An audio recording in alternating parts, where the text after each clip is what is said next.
बेटा कहते हैं वेव ऑप्टिक्स क्या होता है। तो पहले वेव फ्रंट के बारे में पढ़ेंगे। किसके बारे में पढ़ेंगे? Wave front. तो इसमें लिख लेते हैं वेव फ्रंट। वेव फ्रंट किसे कहते हैं? अब wave front is the locus of the point a wave front is the locus of point। किस पे लोकस करिए? उसी पॉइंट पर, उसी पाथ पर। Locus of point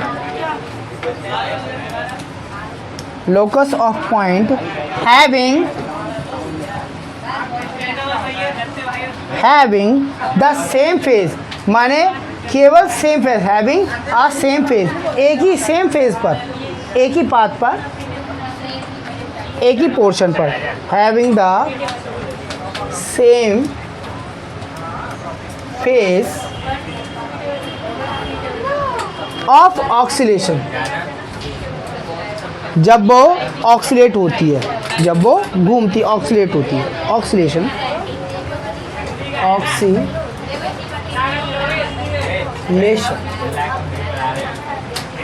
oscillation. A wavelet is the point, a wavelet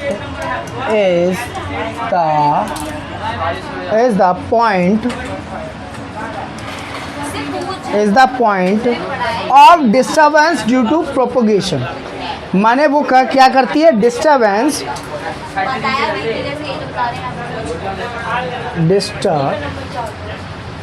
disturbance due to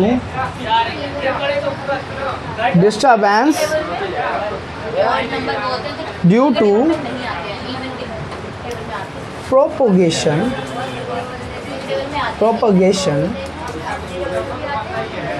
of light।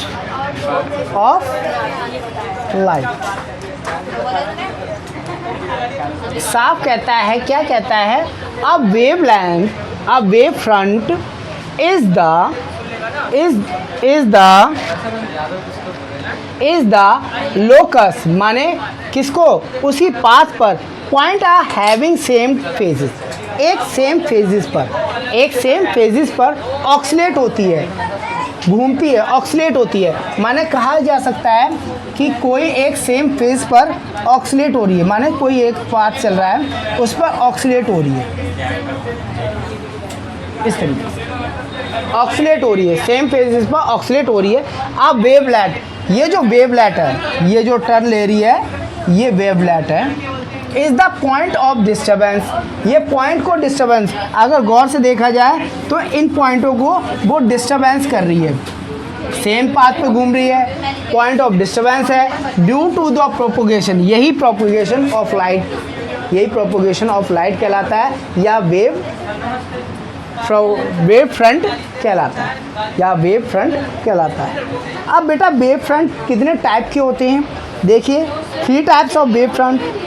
Types of, आप लिख सकते हैं यहाँ पे बेटा, टाइप्स ऑफ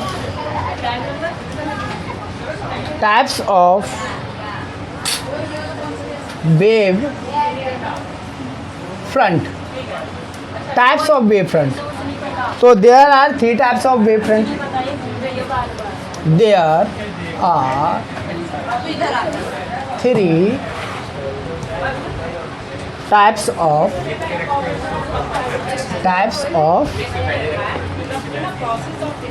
wave front। पहला कौन सा है बेटा? Spherical wave front. Spherical wave front. Wave front, spherical wave front. Spherical wave front. Spherical wave front में देखिए कैसा है, स्पेरिकल वेव फ्रंट कैसी होगी, ऐसी होगी। कैसी होगी, ऐसी। ये स्पेरिकल शेप में होगा।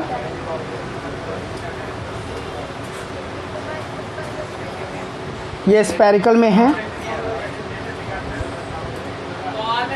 आप लोग ढंग से बनाइएगा। ये स्पेरिकल शेप। पहला क्या है इसका का स्पेरिकल वेव फ्रंट। दूसरा आता है आपका सिलेंडर। दूसरा आपका आता है, दूसरा आता है cylinder, cylindrical.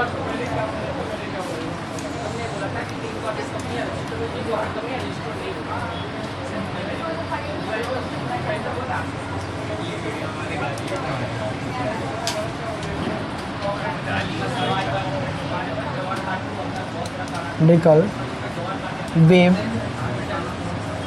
Front, cylindrical wave front. ये सिलेंडर शेप में होती है।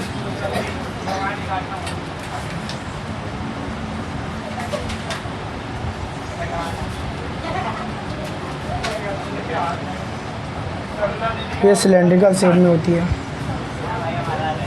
ठीक है बेटा।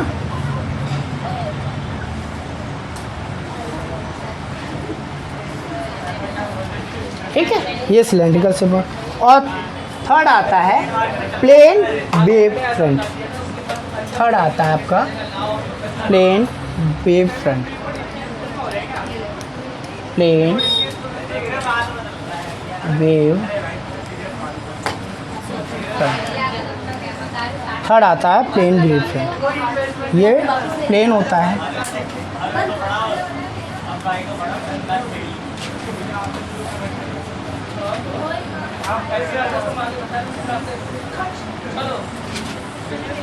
ये होता है प्लेन।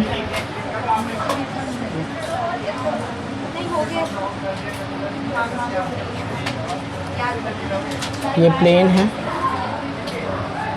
ये आपकी प्लेन है।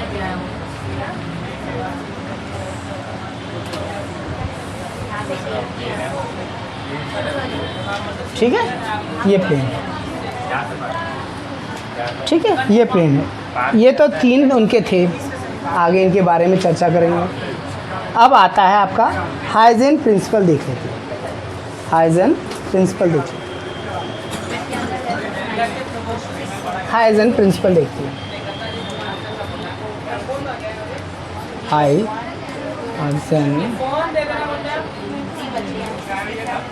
Principal.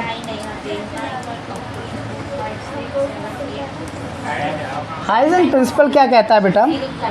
According to Huygens, according to Huygens, according to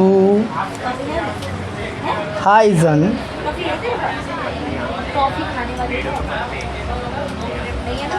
Huygens each point, प्रत्येक बिंदु, each point on the wave front, किसकी? वेव फ्रंट पर, wave front acts as the secondary disturbance. जो सेकेंडरी डिस्टर्बेंस होती है कौन की? किसकी? एक्ट्स, जो एक्ट्स करते हैं as a secondary, secondary disturbance,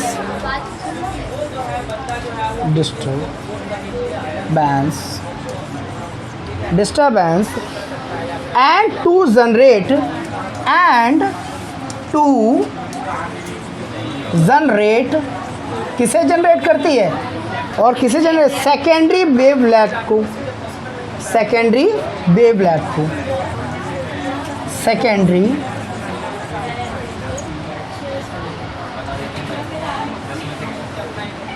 secondary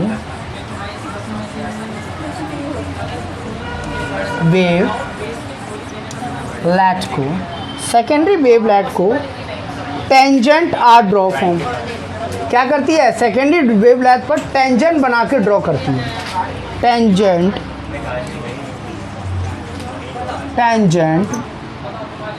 are drawn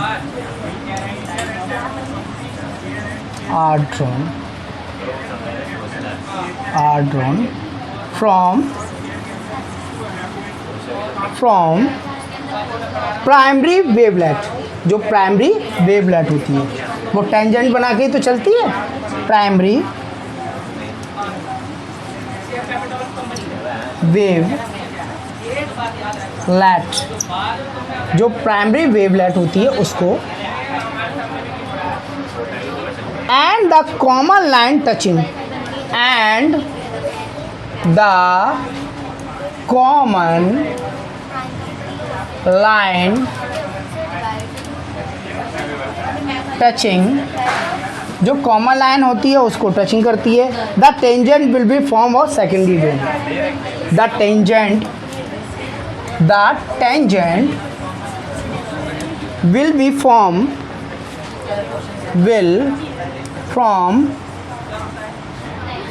a secondary wavelet। कहने का मतलब ये है कि इस तरीके की कोई वेवलेट चलती है जो ये आपकी कॉमन लाइन पर होती है, और सेकेंडरी यहाँ पे फर्स्ट है तो सेकेंडरी में आपका यहाँ से कोई सेकेंडरी में टेंजेंट बनाने का कार्य करती है। टेंजेंट बनाने का कार्य सेकेंडरी में, ये तो फर्स्ट हो गया, ये आपका सेकेंडरी है, ठीक है, और टचिंग करके टेंजेंट बनाती है इस तरह से।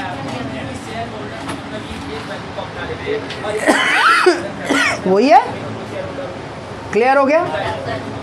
इस तरीके से या ऐसे देख लेते हैं दूसरे तरीके से।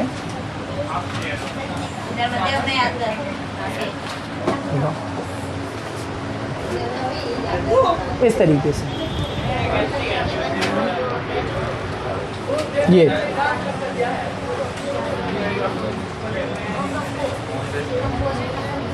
तो यहाँ पे एक टेंजेंट ऐसे बनाती है, ऐसे बनाती है। कहने का मतलब ये, ठीक है, और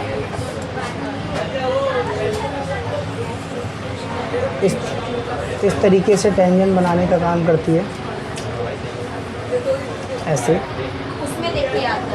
ये टेंजेंट बना रही है ऐसे। तो कहने का मतलब ये है, इस तरीके से वो टेंजेंट बनाते करती है। ये टेंजेंट बनाने का कार्य करती है, ठीक है बेटा, ऐसे और ऐसे, ठीक। इस तरीके से वो टेंजेंट बनाती है। और ये आपकी वेवलेट मान लो, ये है वी और ये है आपका वी टॉ है, ये भी वी टॉ है, ठीक है। तो इसे हम क्या कहते हैं, आप इसे हम कहते हैं बेटा आपका हाइजेन प्रिंसिपल। क्लियर हो गया बेटा, हाइजेन प्रिंसिपल। अब आता है लॉ ऑफ रिफ्लेक्शन। अब आता है बेटा लॉ ऑफ रिफ्लेक्शन। क्या आता है बेटा, law of reflection. Law of reflection देख लेते हैं। लॉ ऑफ रिफ्लेक्शन,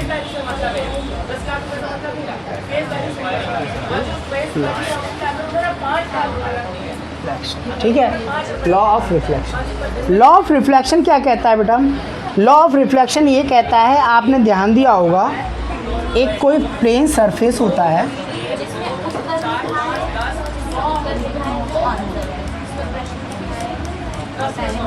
ये कोई प्लेन सरफेस होता है, इस पे कोई इंसिडेंट रे आती है और रिफ्लेक्टेड रे में हो जाती है, ठीक है, और यहाँ से कोई आती है और ऐसे रिफ्लेक्ट हो जाती है। तो आप ये ध्यान देंगे, ये डॉट डॉट डॉट डॉट करके, तो ये तो आपका क्या हो गया, ये हो गई नॉर्मल रे, ये हो गया आई, ये आई हो गया। अब एक बात ध्यान देंगे आप, यहाँ से डॉट डॉट डॉट करके बनाया जाए तो यहाँ पर भी तो एंगल बनेगा, तो अगर इसमें बना दिया जाए तो यहाँ पर भी तो ये आई हो जाएगा, यहाँ पर भी आई हो जाएगा, और यहाँ पर जो एंगल बनेगा एंगल बी वो 90 डिग्री का हो जाएगा। और यहाँ पर ये देखिए, आप गौर कीजिए, यहाँ पर इस तरीके से आप इस पर एक नॉर्मल रे डालिए, तो यहाँ पर नॉर्मल रे डालेंगे तो इस पर बनने वाला एंगल वो भी 90 डिग्री का होगा, उसे आप ए डैश बोल सकते हैं। ठीक है, यहाँ पर क्या है, ये आर है, ये आर है, और यहाँ का इसका रिफ्रैक्शन देखिए, ये आर है, तो यहाँ पर बनने वाला एंगल ये भी आर होगा और ये भी 90 डिग्री का होगा। क्लियर है? तो ये है ए और ये है आपका बी, तो यहाँ पे ए डैश बी डैश पे जुड़ती है, बी वाली कहाँ पे जुड़ रही है, ए डैश पे जुड़ रही है। और गौर करेंगे, ए वाली कहाँ पे जुड़ रही है, बी पर जुड़ रही है। क्लियर है? तो इसका थोड़ा सॉल्व कर लेते हैं। क्या कहता है, ए बी, जो ए और बी है, ए और बी, ये क्या है बेटा, इंसिडेंट वेवलेट है, वेव फ्रंट है, जो टकराया हुआ इंसिडेंट वेव फ्रंट है। और ए डैश बी डैश ये क्या है बेटा, ये रिफ्लेक्टेड वेव फ्रंट है, वो रिफ्लेक्टेड वेव फ्रंट है, ए डैश बी डैश। ठीक है, इन अ ट्राइंगल अगर देखा जाए तो ये दो ट्राइंगल बन रहे हैं इनमें,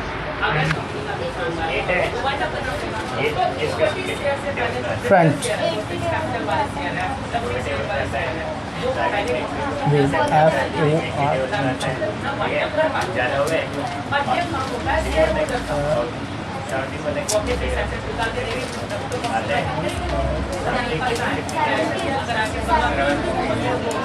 ठीक है। अब एक बार ध्यान देंगे बेटा, इन अ ट्राइंगल, यहाँ पे आपके दो ट्राइंगल बन रहे हैं। एक ट्राइंगल कौन सा बन रहा है, ए बी और बी डैश। कौन सा बेटा, ए बी और बी डैश, ए बी और बी डैश। बी डैश ये रहा, बी ये था तो बी डैश ये रहा। ये वाला ट्रायंगल कौन सा बेटा, ये वाला ट्रायंगल, ए बी और बी डैश, ये वाला ट्रायंगल। और दूसरा ट्रायंगल कौन सा बन रहा है बेटा आपका, दूसरा ट्रायंगल कौन सा बन रहा है, in triangle and in triangle A B dash और A dash, A B dash और ए डैश, ये वाला ट्रायंगल। देखो कौन सा दूसरा बन रहा है, ए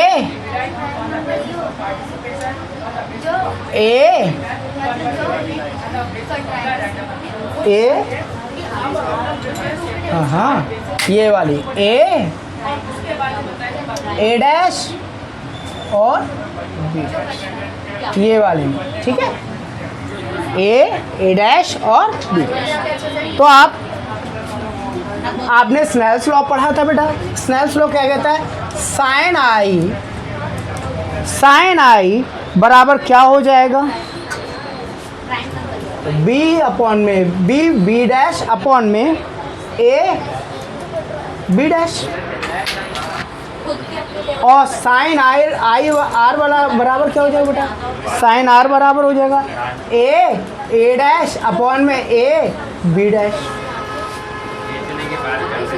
क्लियर है बेटा, क्लियर है।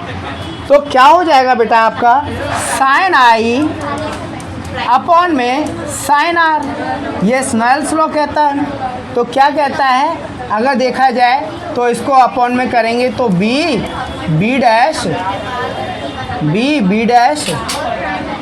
अपॉन में ए बी डैश, यहाँ पे हो जाएगा साइन आई अपॉन में sine r, A dash upon में ए बी डैश, यही होगा। तो बेटा आप ध्यान देंगे, इसमें कुछ कट रहा होगा, इससे ये साफ हो जाएगा। तो आपके पास क्या बचेगा बेटा, आपके पास बचेगा, उसी पोल पे ले आओ, आपके पास क्या बचा उसे देखते हैं। आपके पास बचा बी डैश अपॉन में ए डैश, ठीक है। तो क्या हो जाएगा, सी टी अपॉन में सी टी अपॉन में सी टी। तो क्या हो जाएगा बेटा, साइन आई बराबर साइन, या कह सकते हैं आई बराबर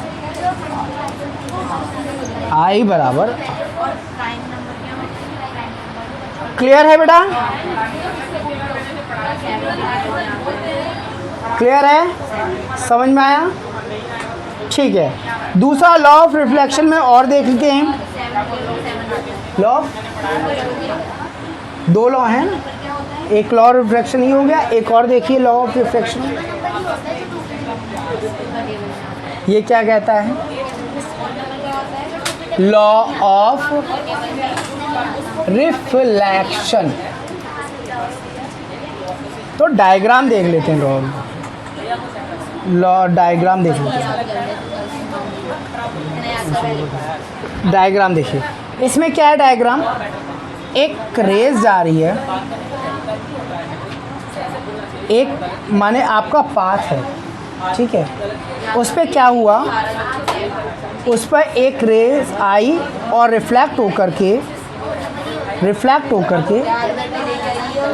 रिफ्लेक्शन में इंसिडेंट होके रिफ्लेक्ट होके, तो इस पर नॉर्मल रे अगर जो पड़ेगी वो ऐसी जाएगी, नॉर्मल रे जो पड़ेगी वो ऐसी जाएगी। तो बेटा ये क्या होगा, ये ए होगा आपका, ये होगा बेटा आई होगा, ये आई होगा, तो ये भी यहाँ से अगर देखा जाए तो ये भी आई होगा उसके अकॉर्डिंग, पहले लॉ के अकॉर्डिंग। दूसरा क्या है, यहाँ पर आपने देखा होगा, अब यहाँ से कोई रेज आई और आने के बाद इससे टकराई, और टकराने के बाद अब मीडियम में चेंज हो गई तो यहाँ से चली गई वो ऐसे। तो यहाँ पे क्या है, नॉर्मल रे डालेंगे आप, ये आपकी नॉर्मल रे पड़ रही है, ठीक है। नॉर्मल रे मतलब ये हो गया बी डैश, ये हो जाएगा आपका क्या आई, ये हो जाएगा V2T, सॉरी V1T होगा, ये V1T। ये आपका B होगा जो 90 डिग्री का एंगल बनाएगा, ये आपका R होगा, ठीक है। ये हो जाएगा आपका B2T, ये हो जाएगा A डैश, क्लियर, ठीक है बेटा। तो क्या होगा, अब ये तो आपके नॉर्मल रे इधर जा रही है, ये भी इधर जा रही है, तो अब इसके रिलेशन देख लेते हैं। रिलेशन क्या कह रहा है, इन अ ट्राइंगल,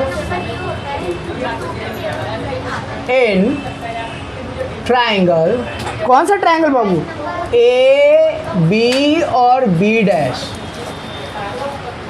ए बी और B dash and triangle A dash और बी डैश।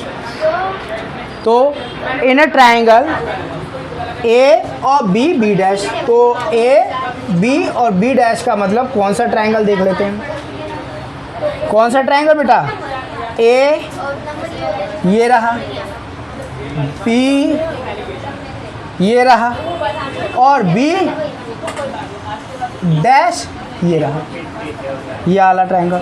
दूसरा कौन सा ट्रायंगल, ए डैश, और ए डैश के बाद सीधे बी डैश के पास पहुंच गया, ये वाला। माने अगर देखा जाए तो ये अलग अलग ट्रायंगल दो बन गए। ठीक है, तो हो जाएगा क्या बेटा, साइन आई बराबर बी डैश अपॉन में A B dash. Sine I देखिए बी और बी डैश अपॉन में A B dash base sine I. ठीक है, और इक्वल टू साइन आर बराबर क्या हो जाएगा बेटा, ए डैश अपॉन में ए बी डैश। ठीक है, बी डैश हो जाएगा। तो क्या हो जाएगा बेटा, साइन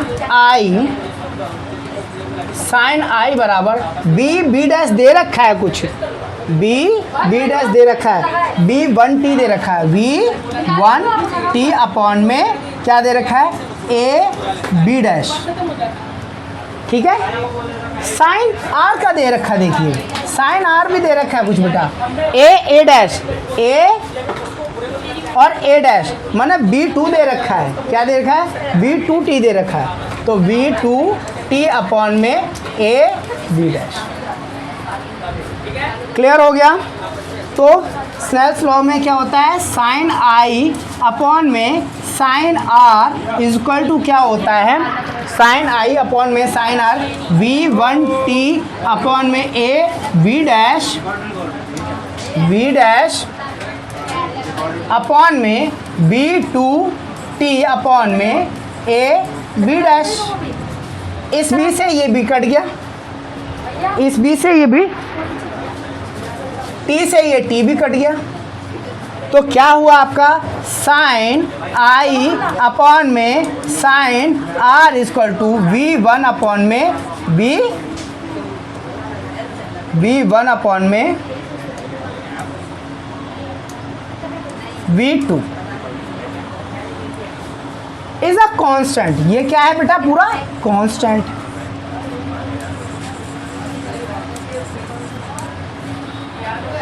कांस्टेंट। ठीक है, क्लियर हो गया।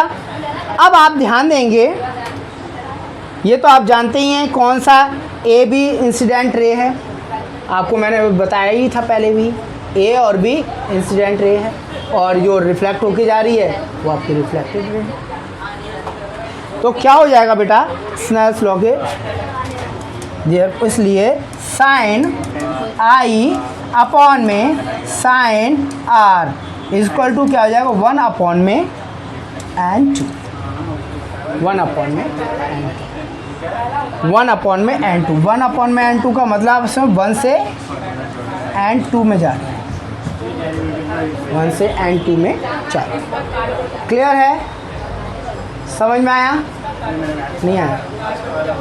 लास्ट वाला 1 2 ये है बेटा, जो आपकी v है, v क्या है यहाँ पर, वेव लेंथ, वेव है, जो v है वो कहाँ से आ रही है, v1 से v2 में जा रही है, इस तरीके से तो जा रही हो, तो v1 से v2 में जा रही है। तो माने क्या है, जब आपका कोई मीडियम चेंज करके रिफ्लेक्ट होता है या बाउंस होता है तो वही तो आप देखोगे, तभी तो जाएगा। तो क्या हो जाएगा, आपने पढ़ा भी होगा स्नेल्स लॉ क्या कहता है, स्नेल्स लॉ क्या कहता है कि साइन आई अपॉन में साइन आर इक्वल टू क्या कहता है वो, एन बराबर कांस्टेंट v1 अपॉन में v2, v1 अपॉन में v2, यही कहता है। तो उसमें ये भी तो कहता है, क्या कहता है, v1 अपॉन में v2 बराबर ये भी तो होता है n1 या v2 अपॉन में v1, तो हो जाता है बेटा v2 v1। क्लियर है, अब तो समझ में आ गया बेटा, कोई डाउट है, ठीक है।